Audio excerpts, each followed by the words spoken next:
Assalamualaikum warahmatullahi wabarakatuh. Bismillah, alhamdulillah, assalatu wassalamu ala rasulillah Sayyidina wa maulana Muhammad ibn Abdillah la nabiyya ba'dahu wa ala alihi wa man tabi'ah minad dunya ilal qiyamah. La haula wa la quwata illa billah amma ba'du. Lillahi ta'ala al-fatihah. A'udzu billahi minasyaitonir rajim. Bismillahirrahmanirrahim. Alhamdulillahi rabbil alamin. Ar-Rahmanir Rahim. Maliki yaumiddin. Iyyaka na'budu wa iyyaka nasta'in. Ihdinas siratal mustaqim. Siratal ladzina an'amta 'alaihim ghairil maghdubi 'alaihim waladdallin. Amin. Hadirin ma'asyiral muslimin hafizakumullah. Malam ini akan kami bacakan penjelasan tentang penawar pedihnya cobaan. Pada pengajian yang lalu telah kami bacakan satu ayat Al-Qur'an. Allah berfirman, am hasibtum an tadkhulul jannata walamma ya'tikum matsalul ladzina khalau min qablikum al-ayah. Apakah kalian menyangka akan dimasukkannya ke dalam surga, padahal belum datang kepada kalian ujian sebagaimana yang dialami oleh orang-orang sebelum kalian. Di ayat yang lain Allah juga berfirman, ahasiban nasu ayyaqulu amanna wa hum la yuftanun. Apakah orang-orang yang mengatakan saya beriman itu sudah dianggap cukup padahal dia belum diuji oleh Allah? Jawabannya tentunya belum cukup. Jadi pengakuan iman kita kepada Allah itu harus dibuktikan bagaimana sikap kita ketika diuji oleh Allah. Semua orang-orang yang beriman akan mendapatkan ujian dari Allah. Dan yang paling berat ujiannya tentunya adalah para rasul, terutama yang kemudian Allah kasih gelar ulul azmi. Kemudian rasul-rasul yang lain, nabi-nabi, para walinya Allah, kemudian orang-orang soleh. Jadi semua yang beriman itu akan diuji keimanannya. Kemudian berat dan tidaknya ujian itu tergantung kesiapan si peserta ujian atau penerima ujian. Jika dia siap, maka ujian yang berat pun akan terasa ringan. Sebaliknya, bagi mereka yang tidak siap, ujian yang ringan pun akan terasa berat. Syekh Ibnu Athaillah memberikan tuntunan bagaimana caranya agar ketika kita ditimpa musibah itu walaupun sakit tapi terasa tidak begitu sakit, atau paling tidak rasa sakitnya itu bisa terasa berkurang atau ringan. Beliau mengatakan liyukhaffif alamal bala'i anka ilmuka bi annahu subhanahu wal mubli laka falladhi wajahatka minhul aqdaru huwalladhi awadaka husnal ikhtiyari. Liyukhaffif, hendaknya menjadikan terasa ringan alamal balai, pada sakitnya ketika ditimpa ujian atau cobaan, anka darimu, apa ilmuka, pengetahuanmu atau makrifatmu atau kesadaranmu, bi annahu subhanahu wal mubli, bahwa sungguhnya yang menimpakan ujian itu adalah Allah. Ya. Jadi kalau seseorang itu sadar bahwa yang berikan ujian itu adalah Allah, maka seberat apapun ujian itu akan terasa agak ringan. Sesakit apapun tidak akan terasa begitu sakit. Ya. Karena dia tahu bahwa yang sedang menguji adalah Allah. Nah, Allah yang saat itu sedang menimpakan takdirnya kepadamu dalam bentuk ujian, itu adalah Allah yang sama yang selama ini selalu memilihkan kepadamu dengan pilihan-pilihan terbaik.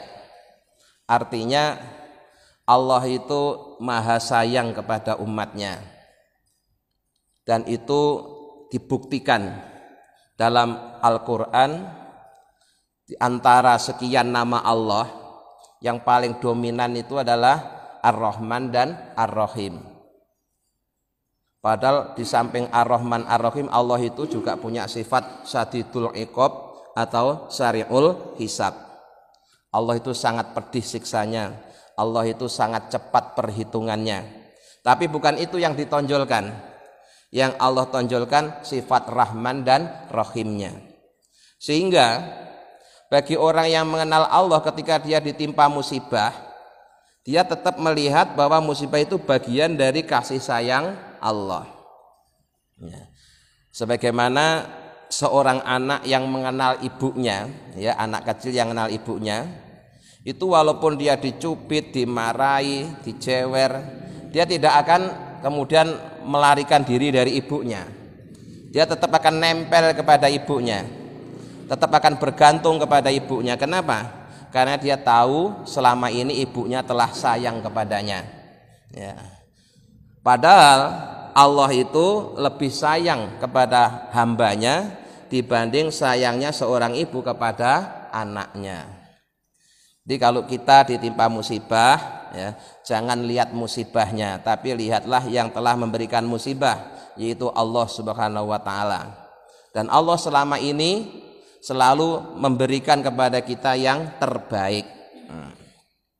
Kalau kita bisa seperti itu, kita akan selalu husnudzon, selalu berkeyakinan baik kepada Allah, sehingga ujian-ujian atau musibah yang kita rasakan itu akan terasa ringan. Hilang sih tidak, tapi akan terasa ringan. Kemudian di balik musibah itu juga pasti ada hikmah-hikmah yang sangat banyak. Bahkan banyak sesuatu yang lahiriahnya tampak tidak kita sukai, tampak tidak mengenakkan, tapi ternyata di baliknya terdapat sesuatu yang sangat kita sukai. Maka dalam Al-Quran Allah berfirman, wa asa an takrahu syai'an wa huwa khairul lakum. Boleh jadi kau tidak menyukai sesuatu, padahal sesuatu itu sangat baik buat kalian. Nah, salah satu yang paling tidak disukai orang itu adalah ketika dia dapat musibah, ujian atau cobaan. Nah, padahal ya, di balik ujian atau cobaan itu terkandung hikmah kasih sayang Allah yang sangat besar. Idza asobatka, jika mengenaimu ayyuhal insanu wahai manusia, apa musibatun musibah, au nazalat atau turun bika padamu apa beliyatun bencana. Bencana fi badanin dalam diri kalian, dalam tubuh kalian, au ahlin atau keluarga kalian, au malin atau harta kalian. Fadkur, maka ingatlah mandat angzala yang telah menurunkan dzalika musibah tersebut alaika kepadamu. Jadi ketika kita sebagai manusia ditimpa satu musibah, musibah itu bisa terjadi pertama dalam tubuh kita sendiri. Misalnya yang biasanya sehat kemudian sakit, maka sakit dianggap sebagai musibah. Atau kepada keluarga kita. Musibah yang ada pada keluarga kita itu bisa jadi dalam bentuk perilaku, ya, perilaku yang tidak kita sukai, baik itu yang dilakukan oleh pasangan kita, suami kita atau istri kita, atau yang dilakukan oleh anak kita, itu juga musibah. Nah, atau bisa juga musibah itu bentuknya adalah berkurangnya harta yang ada pada diri kita, atau tidak berhasilnya keinginan kita untuk mendapatkan harta, itu juga dianggap sebagai musibah. Nah, ketika hal itu menimpa diri kita, maka jangan kemudian kita hanya melihat musibahnya, tapi lihatlah Allah yang telah menurunkan musibah kepada kalian. Wa ma huwa mutasifun bihi minar rahmah wa ra'fati bika. Dan Allah itu yang menurunkan musibah itu adalah Allah yang selama ini memiliki sifat kasih dan sayang kepadamu. Wal mahabbatu wal atfu alaika, dan memiliki sifat cinta dan kelembutan kepadamu. Ya. La'allaka tafhamu ma fi tayyidzalika minan ni'am. Kalau itu semua kalian sadari, kalian akan tahu, akan paham bahwa di balik musibah itu juga terdapat nikmat. Nah, di balik musibah itu akan ada nikmat. Nah, cuma semuanya itu biasanya baru kita sadari kalau sudah terjadi. Ya. Artinya sudah terjadi, sudah muncul nikmatnya. Ketika sedang terjadi musibahnya, biasanya ya kita tetap mengeluh. Ya. Kita merasa kesakitan. Tapi setelah itu berlalu, kemudian nanti kita mendapatkan hikmahnya, baru paham. Itu paham yang terlambat. Nah, tapi walaupun terlambat ya lumayan. Ya. Karena ujungnya nanti juga akan bersyukur. Ya. Nah, kalau tidak paham, ketika terjadi musibah dia mengeluh, nanti setelah musibahnya selesai kemudian terjadi pemberian nikmat, dia juga tetap mengeluh. Sehingga tidak ada sabarnya. Padahal tuntunannya itu sederhana. Allah itu telah menjadikan enak dan tidak enak itu sebagai pasangan. Ya. Makanya bagi orang yang beriman, keduanya itu bisa menguntungkan jika kita benar dalam mensikapinya. Ketika kita enak, tuntunannya disuruh bersyukur. Ketika tidak enak, disuruh bersabar. Cuma itu saja intinya. Ya. Apapun persoalan kita hidup di dunia itu, ya intinya cuma dua itu. Ada enak, ada tidak enak. Kalau pas enak, kita disuruh syukur. Pas tidak enak, disuruh bersabar. Itu kedua-duanya menguntungkan. Ketika kita mensyukuri yang enak akan dapat tambahan nikmat. Ketika kita mensabari yang tidak enak, kita akan dicintai oleh Allah. Itu. Jadi nggak mungkin dalam kehidupan ini enak terus atau tidak enak terus. Nggak mungkin, Pak. Pasti silih berganti. Sebagaimana silih bergantinya siang dan malam. Nggak mungkin siang terus, juga nggak mungkin malam terus. Pasti dalam kehidupan ini kadang siang, kadang malam. Itu semuanya ada hikmahnya. Ya. Kalau siang terus, tidak ada malamnya, kita capek, tidak bisa istirahat. Nah, kalau malam terus, tidak ada siangnya, kita bayar listriknya juga mahal, karena harus nyalain lampu terus. Jadi dalam kehidupan juga begitu, ya. Kadang senang, kadang susah. Tidak mungkin orang hidupnya senang terus. Jangan berharap hidup kita selamanya senang, nggak mungkin. Ya, kalau ada orang pengen hidupnya senang terus, itu sama dengan orang yang berharap agar malam terus atau siang terus. Nggak mungkin, pasti berganti. Ya. Siapapun orangnya, kadang senang, kadang susah, kadang sakit, kadang sehat, kadang nggak enak, kadang enak. Semuanya sudah ada tuntunannya. Ketika senang, enak, disuruh bersyukur. Ketika sedang tidak enak, disuruh bersabar. Kalau kita bersyukur akan dapat tambahan nikmat. Kalau kita bersabar menghadapi musibah akan dicintai oleh Allah. Innallaha ma'as sabirin. Wa ma yu'aqibuhu min bigil fadli wal karomi. Di balik musibah itu juga Allah telah menggiring anugerah dan kemuliaan yang sempurna. Yang bisa jadi memang kita belum tahu bentuknya seperti apa, tapi jelas ada. Walau lam yakun ila tathiruka minadzunub. Kalau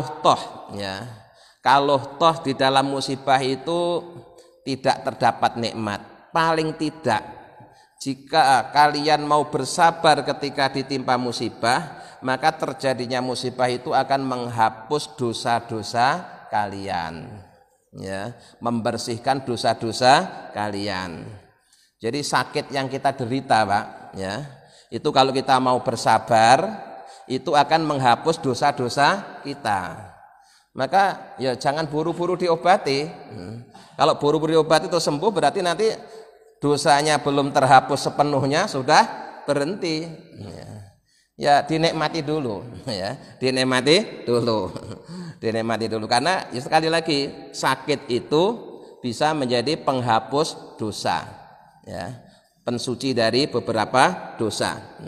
Jadi ada dosa yang akan terhapus bukan dengan beristighfar, tapi dengan sabar ketika sedang ditimpa musibah. Wa tamkhisuka minal uyub, dan juga akan membersihkan kalian dari berbagai macam aib. Ya.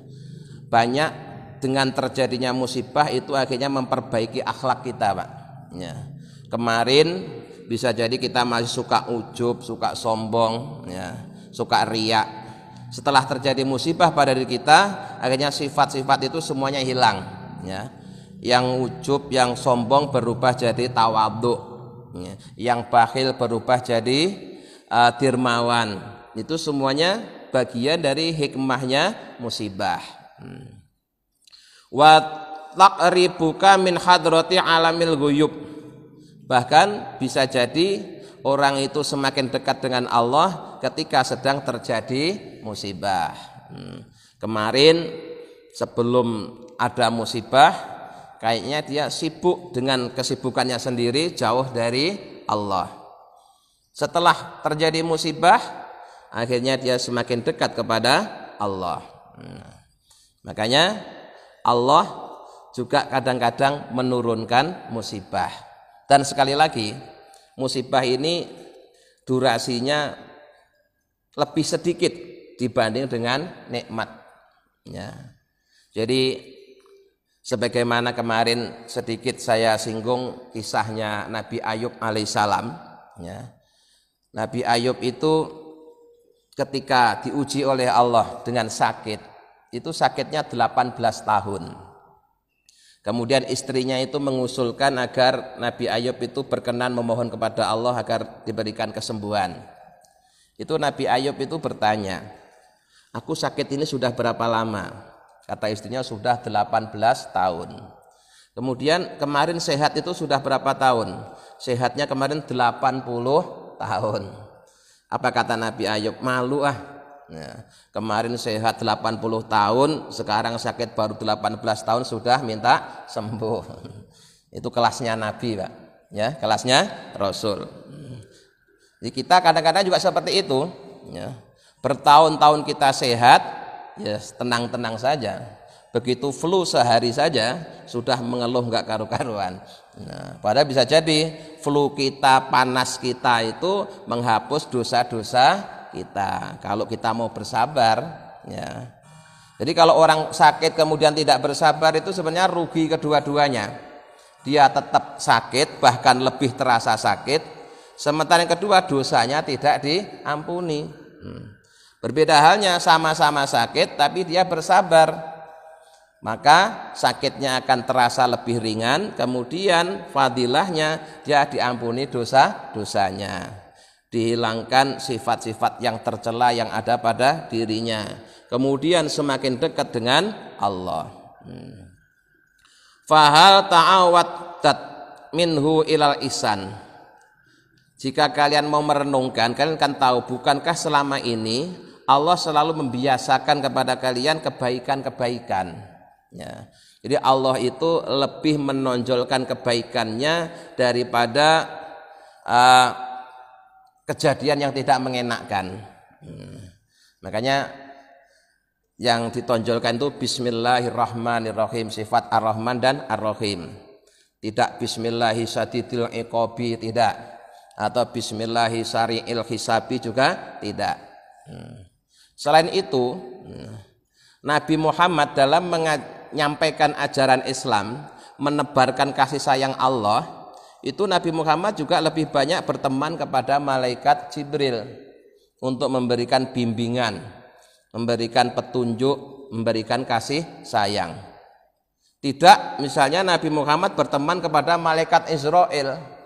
Ya, seandainya yang ditonjolkan itu maha membalas, maha menyiksa, maha menghukum, bisa jadi Nabi Muhammad tidak berteman sama malaikat Jibril, tapi malah berteman sama malaikat Israel. Sehingga kalau ada orang ya dinasehati tidak mempan, diingatkan enggak mempan, langsung panggilkan Israel, selesai gitu. Tidak seperti itu ya, tidak seperti itu. Allah sendiri lebih menonjolkan Rahman Rahimnya. Nabi Muhammad juga lebih banyak berteman kepada malaikat Jibril. Itu yang harus selalu kita ingat. Jadi ketika kita sakit, itu jangan mikirkan sakitnya saja, tapi pikirlah juga bahwa kita tetap lebih lama sehatnya dibanding sakitnya. Terus kemarin juga sudah saya jelaskan sedikit, kalau kita kehilangan harta benda, ya, jangan mikirkan yang hilang, tapi syukuri yang masih ada. Dan yakin yang masih ada itu jauh lebih berharga daripada yang hilang.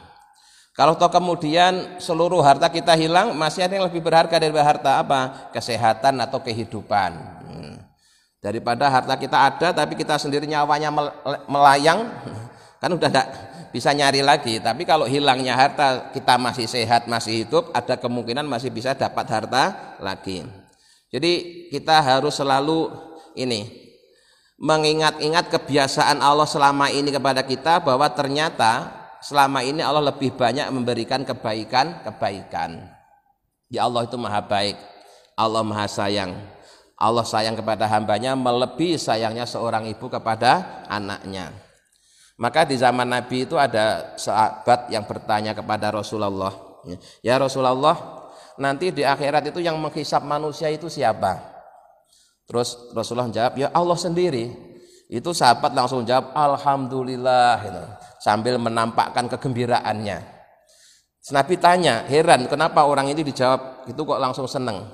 Kata si sahabat tadi, karena pengalaman saya sama Allah itu lebih enak, ya. Urusan sama Allah itu lebih enak, nggak ribut, ya, nggak ruwet, ya. Allah itu gampang memaafkan, ya. Allah gampang mengampuni, Allah gampang memaklumi. Urusan sama Allah itu lebih mudah dibanding urusan sama manusia. Maka begitu sahabat tadi dikasih tahu oleh Nabi Muhammad bahwa nanti yang menghisap itu Allah sendiri, dia bersyukur sekali, ya, senang sekali, karena pengalaman selama ini hidup di dunia ini, walaupun kita ini tidak soleh-soleh amat, kita juga sering berbuat fasik, sering berbuat dosa, tapi nyatanya Allah masih baik sama kita. Allah masih kasih kita aneka macam nikmat. Ini kan bukti kasih sayangnya Allah. Ya, di urusan sama Allah itu lebih mudah. Wa ra'aita minhu illa ghayatal mubirrati wal imtinani. Dan di balik musibah yang terjadi itu terdapat anugerah yang sangat hebat, ya, puncaknya. Falladzi wajahatka minul aktar huwaladzi awadaka husnal ikhtiyar. Maka Allah yang saat ini sedang memberlakukan takdirnya dalam bentuk menurunkan musibah, itu juga Allah yang sama yang selama ini selalu memilihkan yang terbaik buat kalian. Maka dari itu, ya, tetap kita harus berprasangka baik, berkeyakinan baik kepada Allah. Banyak kejadian-kejadian yang lahiriahnya bentuknya musibah, tapi ternyata batinnya, di baliknya terdapat aneka anugerah. Nah, terkait dengan hal ini, ada seorang waliullah, tokoh sufi yang terkenal, namanya Junaid al-Baghdadi radhiyallahu anhu. Dia bercerita pengalaman pribadinya. Kuntu naiman baina yaday sirri. Suatu hari kami sedang tidur di rumah paman kami, yaitu Sirri As-Sakoti. Syekh Junaid al-Baghdadi itu muridnya Sirri As-Sakoti. Selain dia hubungannya itu murid dan guru, juga antara keponakan dan paman. Ya, Sirri As-Sakoti itu pamannya Junaid, juga sekaligus gurunya Junaid. Maka suatu hari ketika Syekh Junaid ini sedang tidur di rumah Sirri As-Sakoti, ya, di rumah pamannya, di samping pamannya, fa'aiqadhoni, kemudian suatu malam dibangunkan. Wa qala li, kemudian pamanku yaitu Sirri As-Sakoti berkata kepadaku, ya Junaid, wahai Junaid, ra'aitu ka'anni waqaftu baina yadayhi. Aku baru saja bermimpi seakan-akan aku telah berhadapan dengan Allah Subhanahu wa taala. Faqala li, kemudian Allah berfirman kepadaku, Ya sirri wahai sirri, sirri asakoti maksudnya. Ada yang baca sirri, ada yang baca sarri, sarri asakoti. Dalam mimpinya sarri asakoti ini dikatakan dikasih nasihat oleh Allah. Khalaqtul khalqa fakulluhum itta'u mahabbati. Aku telah menciptakan makhluk, semuanya ngaku bahwa dia mencintaiku. Fa khalaqtud dunya fahariba minni tis'atu aksarihim. Kemudian setelah aku menciptakan dunia, ternyata orang-orang yang ngaku cinta kepadaku itu semuanya pada lari. Ya. Yang lari itu 90%. Tadinya ya, sebelum Allah menciptakan dunia 100% ngaku cinta Allah. Tapi begitu Allah menciptakan dunia, yang 90% meninggalkan Allah. Ya, tinggal tersisa 10%. Wa baqi ma'i al-asru. Fa khalaqtu al-jannata fahariba minni tis'atu a'saril asri. Kemudian yang tinggal 10% ini, lalu aku menciptakan surga. Akhirnya yang terjadi apa? 90% dari 10%, ya. 90% dari 10% yang tersisa itu lari semua, sehingga yang tersisa hanya tinggal 1% dari 10%, 99 yang lari. Ya. Fakultu lil bakina ma'i. Sehingga yang tersisa hanya 1% dari 1/10. Fasalatu alaihim duratun minal bala. Lalu aku uji dengan musibah. Fahariba minni tis'atu aksaril asri. Maka larilah kepadaku 90% dari 1/10%. Jadi semakin kecil. Ya. Fakultu lil bakina ma'i, maka kemudian aku berkata kepada yang tersisa itu. Jadi tadinya 100%. Allah menciptakan dunia tinggal 10%. Yang 10% ini Allah ciptakan surga tinggal 1%. Yang 1% ini Allah uji lagi tinggal 1/10 atau 1/100 malah. Jadi tinggal sedikit sekali. Nah, kemudian ketika tinggal sedikit ini, Allah bertanya kepada mereka. Nah, la dunya aradtum walal akhiratu takhottum.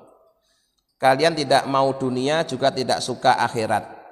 Wala minan nari harabtum, dan juga tidak lari dari neraka. Fama turiduna, lalu apa yang kalian inginkan? Qalu, hamba-hamba Allah yang tinggal 1/10% tadi itu, ya. Innaka ta'lamu ma nurid. Engkau ya Allah tentu lebih tahu apa yang kami inginkan. Fakultu, kemudian Allah firman, ini musallitu alaikum minal balai bi'adadi anfusikum malataku lahul jibalu rawasi. Aku akan menimpakan musibah atau balak kepada diri kalian, yang musibah itu sangat besar sekali sehingga gunung pun tidak akan mampu menanggungnya. Atas biruna, apakah engkau tetap bersabar? Qalu, maka orang itu tadi yang tinggal sedikit tadi itu, in kunta antal mubtali faf'al ma syi'ta. Jika engkau ya Allah yang melakukan, lakukanlah sekehendakmu. Nah, jadi rupanya hamba Allah yang tinggal sedikit sekali ini, dia tidak gentar, tidak takut seandainya dia harus menerima ujian yang sangat berat dari Allah. Kalau memang itu yang melakukan Allah, silahkan. Nah, silahkan berbuatlah sekehendakmu. Itu kata si hamba tadi itu. Maka kemudian si hamba tadi oleh Allah dipuji, wa haula'i ibadi haqqon. Mereka itulah hamba-hambaku yang benar. Nah, benar-benar hambaku, sehingga dia sudah tidak tertarik dengan dunia, tidak tertarik dengan akhirat, tidak takut dengan neraka, tidak gentar dengan ujian, ya. Semuanya jika yang melakukan Allah dia rela untuk menerimanya. Itulah hamba Allah yang benar-benar seorang hamba. Dia rela diapakan saja asalkan yang melakukan adalah Allah. Kenapa kok mereka berani seperti itu?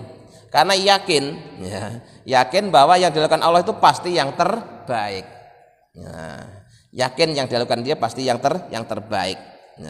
Ya seperti itulah ya. Anak kecil yang sudah lengket sama ibunya itu walaupun dicubit, dimarahi ya, tetap dia akan nempel kepada ibunya karena yakin selama ini ibunya telah menyayanginya. Padahal Allah itu lebih sayang kepada hambanya dibanding sayangnya seorang ibu kepada anaknya. Jadi kesimpulannya hadirin sekalian, salah satu cara agar kita terasa ringan ketika menghadapi ujian dari Allah adalah dengan mengingat-ingat kebaikan Allah. Yakinlah, ingatlah bahwa kebaikan Allah kepada kita ini jauh lebih banyak dibanding musibah yang sedang terjadi. Bahkan kalau kita sabar menghadapi musibah itu, nanti akan diberikan kebaikan-kebaikan lagi. Itu agar musibah yang terjadi tetap terjadi, tapi dia mendapatkan hikmahnya. Makanya kemarin pernah saya sampaikan bahwa orang-orang yang mencintai Allah itu malu kalau kemudian dia disuruh berdoa tolak bala. Enggak mau. Kenapa? Karena bala itu bagian dari takdirnya Allah. Ya, dalam rukun iman itu kita percaya dengan qadha qadarnya Allah, dan qadha qadarnya Allah itu ada yang baik, ada yang tidak baik. Nah, termasuk yang kita anggap tidak baik itu adalah bala. Jadi terjadinya bala itu atas qadha qadarnya Allah. Kok kemudian bala itu kita tolak? Nah, itu kan berarti tidak sopan ya. Walaupun ada tuntunan tolak bala. Tapi sekali lagi ya, bagi yang mencintai Allah, doanya bukan tolak bala yang dipilih, tapi doa mohon diselamatkan dari bala. Ya. Silahkan balaknya tetap terjadi, tapi ya dia mohon diselamatkan oleh Allah. Kalau toh tetap terkena bala, mohon kepada Allah agar diberikan kekuatan untuk bersabar menghadapi bala. Begitu. Yang jelas tidak akan menolak bala. Karena menolak bala berarti menolak qadha qadarnya Allah, dan itu tidak mungkin terjadi. Nah, pada hari itu mari kita bersama-sama memperbaiki akhlak kita di hadapan Allah. Ridho dengan qadha qadarnya Allah. Kalau qadha qadar dalam bentuk kebaikan kita syukuri, kalau ibadah kita lakukan dengan ikhlas, kalau maksiat kita tobat, kalau musibah kita bersabar. Mudah-mudahan dengan bimbingan Allah kita bisa mengamalkannya. Amin ya rabbal alamin. Allahumma sholli ala sayyidina Muhammad wa sayyidina Muhammad alhamdulillahi rabbil alamin. Allahumma inna nas'aluka imanan daima yaqinan shadiqan wa qalban khashi'an lisanan dzakiran wa rizqan halalan wa ilman nafi'an dan sholihan. Allahumma ja'alna wa auladana wa dzurriyyatina wa talamidana min ahlil ilmi wa ahlil khair wal ibadah wa la taj'alna min ahlil jahlil ma'siyah. Rabbana atina fid dunya hasanah wa fil akhirati hasanah wa qina adzabannar. Subhana rabbika rabbil izzati amma yasifun wa salamun alal mursalin walhamdulillahi rabbil alamin. Assalamualaikum warahmatullahi wabarakatuh.